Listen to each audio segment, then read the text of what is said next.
On the desktop, we have our main folder named QuickFilmmaker, which contains all the necessary folders and subfolders.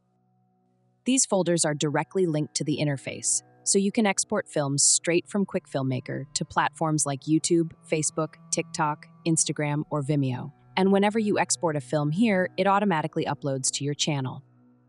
The same works for YouTube, Facebook, Instagram, and more. You can also link folders to Dropbox, Creative Cloud, and Google Drive. Let's return to the interface and take a closer look. The interface can be minimized, and many of its panels, which are located in the QuickFilmmaker folder, can be launched as floating panels. You can dock them or keep them floating while you work, giving you flexible control. Each button has hover tooltips. For example, this button sends a film to Vimeo, this one to TikTok, and these others to Facebook or Instagram.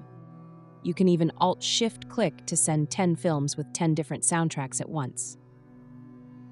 Now, if we go to the center button of each section and hold it for a moment, Alt-Click can open tools like OpenAI, Shift-Click opens various other panels, for example, the Play panel or an Art panel. Clicking the Art panel brings up tools that integrate with external AI platforms. You can import AI-generated footage straight into your project folder and then build a film from it inside the interface.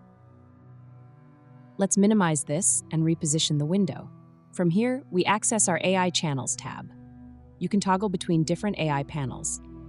Using Shift-Click again here opens another panel showing all connected AI programs. Footage from these AI tools can be pulled into QuickFilmmaker from inside the app. Now let's explore more of the Edit panel. Clicking a center button here opens this main editing panel, which you can position wherever you like. This works alongside your timeline. From here, you can jump between tabs and access functions like creating a new composition, opening project settings, or launching AI tools.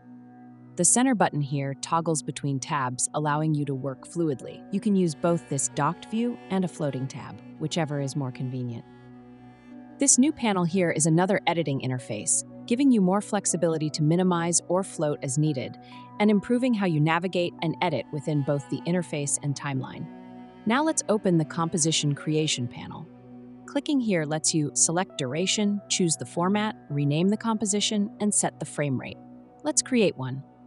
First, a standard comp. Now let's create a 4K widescreen composition, 3840 by 2060 pixels. Once created, it appears in the comp list and can be accessed anytime. Next, let's look at integrations. This panel connects to different apps. A DaVinci Resolve workflow panel. You can choose music, resolution, editing speed, and even adjust beat sensitivity. Perfect for cutting to rhythm, whether it's slow or fast-paced music. There's also a preset selector and a function to create a film from GoPro footage. It uses videos placed in the relevant GoPro folders. Once footage is in the right folder, QuickFilmmaker builds a timeline and can send it directly to Premiere Pro. You just need to drop files into the folder, music too, and click to organize everything neatly. On the left and right, we have sets of tools for scaling the image in and out. The same workflow applies to CapCut. Just add footage to the CapCut folder, or send it in from the app. Once it's there, QuickFilmmaker imports it, and you get a new editing panel. From here, you can select music, choose resolution, set edit speed and beat sensitivity, choose to edit using videos, photos, or both. You can then send the final result to the render queue and re-edit the same timeline later. You can even open CapCut from within the interface. Each folder button has hover tooltips so you can easily learn what it does. Clicking here creates a 0-point timeline, useful when you want to reset the timeline to start exactly at frame 0. This set of tools gives you color correction features directly in the interface for your current timeline. You can also work directly between After Effects and Premiere Pro and send final exports to Media Encoder. This one is a step-by-step editing panel, starting with importing photography followed by video, and then auto-editing them. First, we select a folder of photos. It imports them, then creates a timeline with automatic movement, transitions, and effects, a great way to bring your photography to life. Next, it prompts us to select video footage. Once imported, we adjust sensitivity and click to generate an edited film.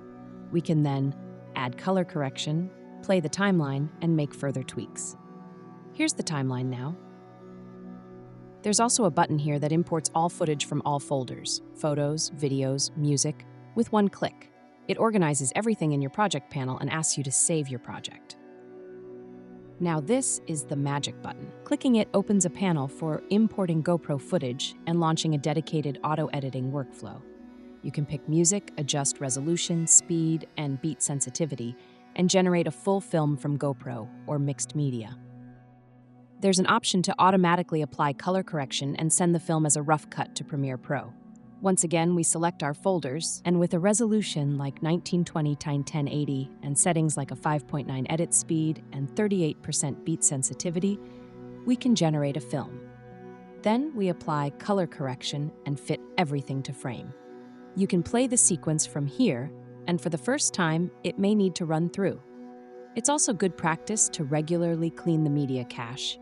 Using this button, it helps keep the system running smooth. Next, let's look at title creation and timeline edits using this set of tools. Now, let's Alt-click here to open a template automation panel. This allows you to select footage and automatically insert it into prepared compositions. You can render to square, portrait, or widescreen formats. You can also fit to width or height, center, or clear settings.